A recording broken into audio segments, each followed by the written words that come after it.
આંતરરાષ્ટ્રીય હિન્દુ પરિષદ, રાષ્ટ્રીય બજરંગ દળ, રાષ્ટ્રીય મહિલા પરિષદ ઓજસ્વીની દ્વારા આગામી નવરાત્રિથી દિવાળી સુધીના તહેવારો દરમિયાન હિન્દુ સમાજને એક કરવા 7 મુદ્દાઓ લઈ લોકો વચ્ચે જઈ રહ્યા છે, જેમાં આંતરરાષ્ટ્રીય હિન્દુ પરિષદના અધ્યક્ષ ડૉક્ટર પ્રવીણભાઈ તોગડિયા નાના વિસ્તારોમાં મિટિંગો કરી લોકો સુધી 7 મુદ્દાઓ પહોંચાડી રહ્યા છે.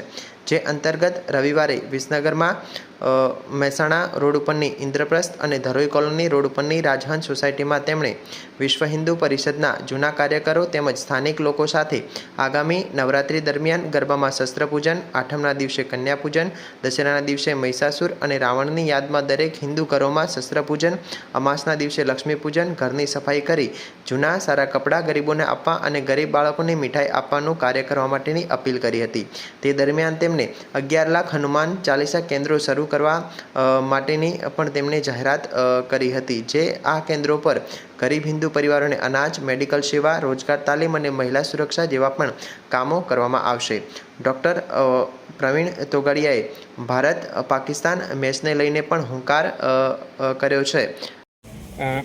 આંતરરાષ્ટ્રીય હિન્દુ પરિષદ, રાષ્ટ્રીય બજરંગ દળ, રાષ્ટ્રીય મહિલા પરિષદ ઓજસ્વીની, આ અમારા ચારેય સંગઠનો દ્વારા આ નવરાત્રમાં આખા દેશમાં શસ્ત્ર પૂજનનું અભિયાન, ગુજરાતમાં જ્યાં જ્યાં ગરબા હશે ત્યાં 9 એક દિવસ શસ્ત્ર પૂજન થશે, આઠમને દિવસે કન્યા પૂજન અને દશેરાના દિવસે મહિષાસુર અને રાવણ વધની યાદમાં દરેક હિન્દુ ઘરોમાં શસ્ત્ર પૂજન, દિવાળીના દિવસે અમાસને દિવસે દરેક હિન્દુ ઘરોમાં લક્ષ્મી પૂજન, ઘરની સફાઈ કરીને જૂના સારા કપડાં ગરીબોને આપવા અને ગરીબ બાળકોને મીઠાઈ, આવા અમારા 7 કાર્યક્રમો આ દરમિયાન દેશમાં ચાલી રહ્યા છે.